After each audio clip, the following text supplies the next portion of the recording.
실제로 어떤 업무를 하는가는 이제 환자가 오면 접수를 하고 등록은 리셉션에서 해주지만 저희가 원무과적인 부분을 조금 수정을 한 다음에 환자의 이전 메디컬 히스토리도 확인하고 알러지가 없었는지 다른 심장에 문제가 없었는지 체크한 다음에 컨센트를 받고 보통 검사를 진행하게 됩니다. 저희 병원은 맞은편 프라이빗 병원의 포터블 엑스레이랑 수술실 엑스레이를 이제 저희가 담당하고 있습니다.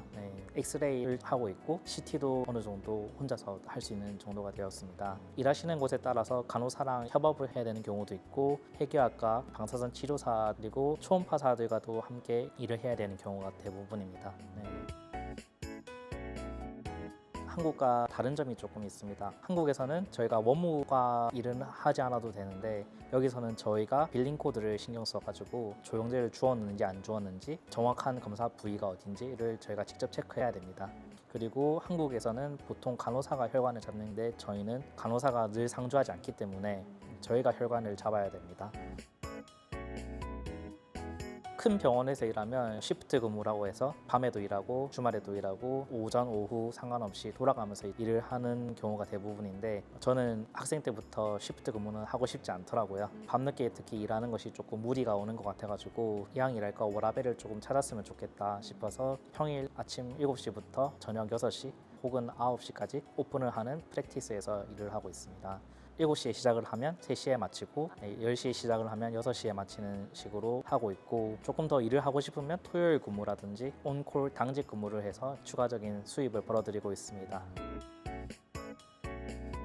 초봉 같은 경우는 2025년 기준으로 신입은 시급 40불 정도 받고 있고요. 1년 차는 45불, 2년 차는 48불 이런 식으로 연차가 올라가면 시급이 점점 올라가는 시스템입니다. 일하는 곳이 어디냐에 따라 다르겠고 주말에도 일을 했는지 당직을 했는지 오버타임을 했는지에 따라 다르겠지만 1년 6개월 차 정도 일을 했을 때 9만 불 정도 벌었던 것 같습니다. 일을 많이 한다면 6피규어도 가능하지 않을까. 네.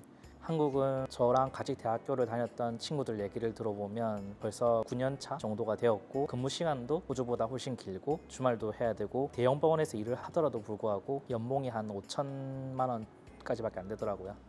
업무 시간에 비해서 업무 난이도에 비해서 그리고 연차에 비해서는 너무 적게 받지 않는가 그런 현실적인 부분 때문에 호주를 선택한 것도 있습니다. 졸업 후 저희가 취직할 수 있는 자격증은 엑스레이 시험도 있고 CT 시험도 있고 MRI 시험도 있고 혈관 조영술 시험도 있습니다. 이거는 방사선사 협회에서 주관하는 시험으로서 각 시험마다 1년에 3번 또는 4번의 응시 기회가 있고요. 시험비가 비싸기 때문에 그리고 합격률이 그렇게 높지 않기 때문에 다들 준비 기간을 가지고 준비를 해서 시험을 치는 경우가 대부분입니다. 저희 회사의 경우 MRI 트레이닝을 받기 시작하면 1년 이내에 MRI 시험을 통과해야만 하는 조건이 따라 붙고요. 다른 프라이빗 병원 같은 경우 경력에 무관하게 CT 시험만 통과해버리면 시니어로서 바로 급여를 받으면서 일을 할 수 있습니다. 영주권이 가능합니다. 방사선사로서는 189, 190, 491 스폰서 비자 해가지고 SID 비자까지 가능합니다.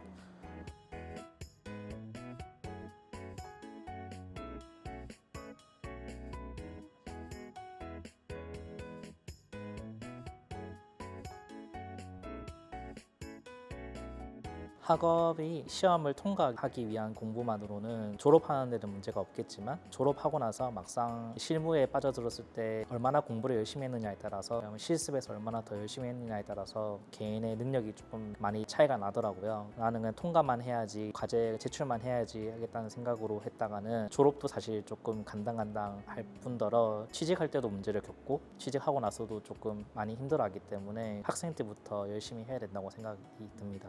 실습도 남들만큼 하면 안 되겠더라고요. 남들보다 일찍 출근하고 남들보다 늦게 퇴근하는 약간 한국식 마인드로 열심히 하는 자세를 보이면 분명히 좋은 평가가 기다리고 있을 거고 당장에는 티가 안 나겠지만 결국에는 취직도 잘 할 수 있을 거라고 믿습니다.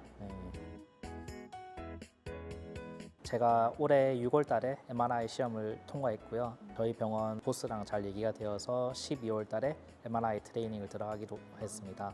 그래서 MRI 트레이닝을 무사히 마치는 게 제 첫 번째 목표이고 10월 달에 CT 시험을 제가 또 준비하고 있습니다. 그래서 이번 CT 시험도 통과해가지고 제가 뭐 몸값을 올릴 수 있을지는 모르겠지만 이제 제 개인의 기술을 조금 쌓아서 커리어를 잘 지켜나가는 방향으로 이제 하는 것이 제 계획입니다, 앞으로.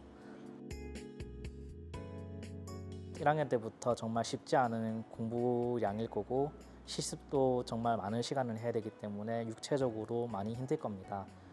대부분의 학생들이 공부와 실습과 일까지 병행을 하기 때문에 경제적으로도 많은 스트레스를 받을 것이고, 그렇지만 그 끝에는 워라밸 그리고 높은 연봉, 성공적인 미래가 기다리고 있을 것입니다. 네, 네. 감사합니다. 네, 너무 감사합니다.